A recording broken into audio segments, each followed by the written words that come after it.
of the show for the morning. The topic is AIDS and white females.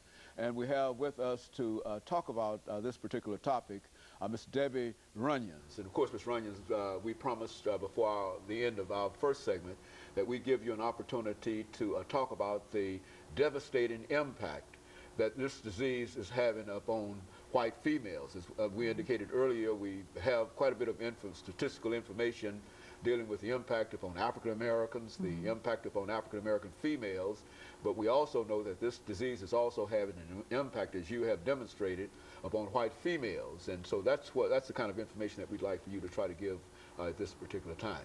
All right. Well, when I became infected in 1992, only 4% of the people in the United States who had the infection were women. Today in Tennessee, we're right at 30% of the new infections are female. About 25% are white and 74% we have an other category, but most are African American women. But when I became infected, my daughter, who is a very outgoing person, decided that she needed for me to go to England before I died.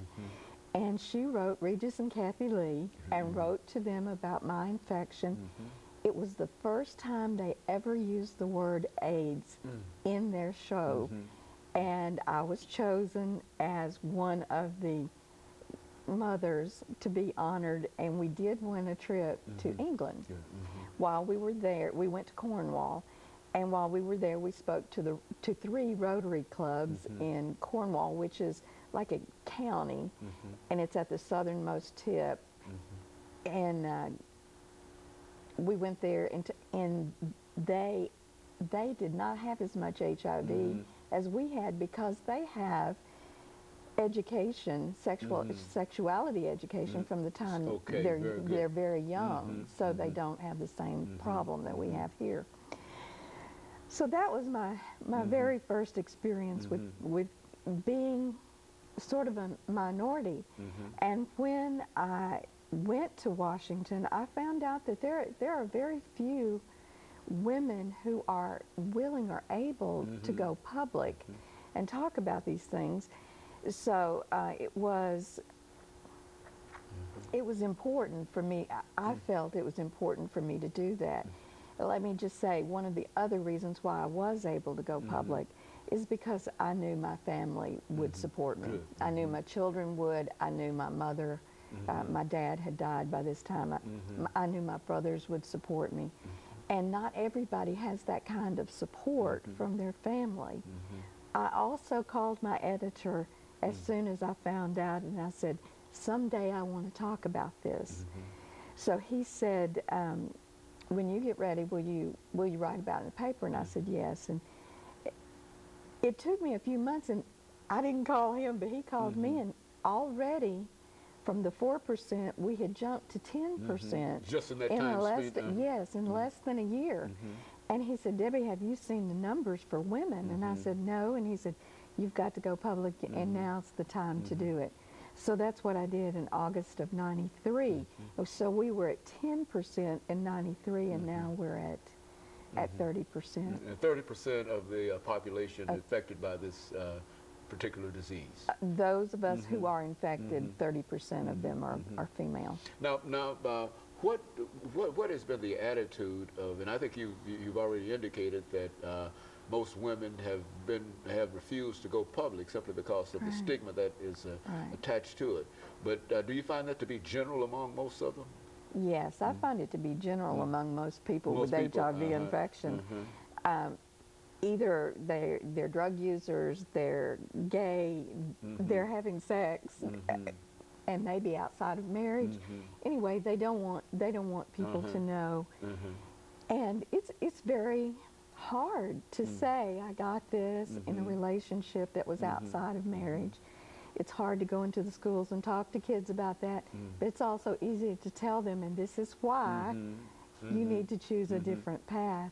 This is especially true if you can indicate that only on one indiscretion that this happened to you, and of course I think many people believe that it's something that can happen to somebody else if it does not happen to, this is what information I've sort of gleaned from it, that if it does not happen to somebody else, then you don't know anything about it, and et cetera. But when you're saying that this can be a disease that can impact almost any person, there's no person that can be immune from this.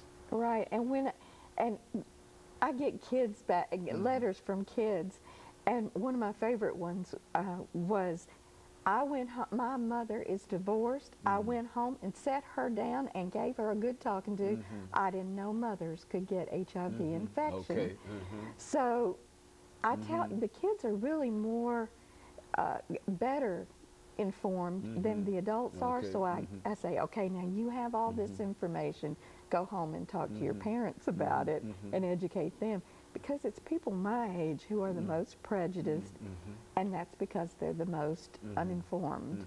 Well, now in the long run, I think that we've said time and time again that this disease is almost continually increasing in terms of numbers, and that it's having a tremendous impact outside of the United States. In the long run, what do you see as one of the solutions to this problem?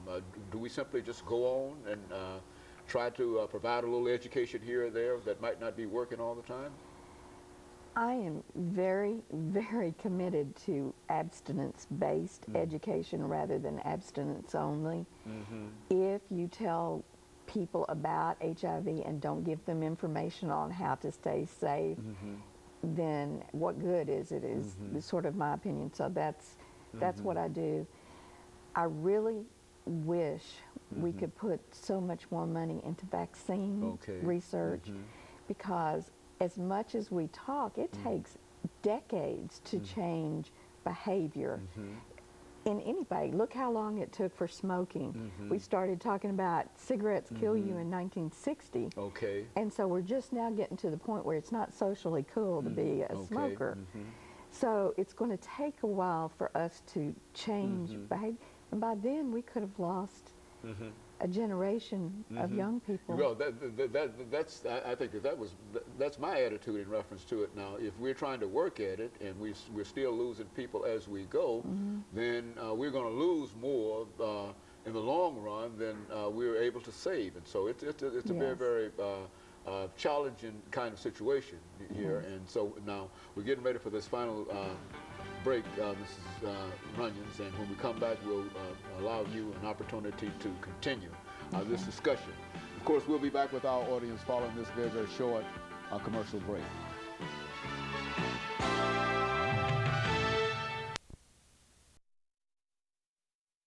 We're talking to Mrs.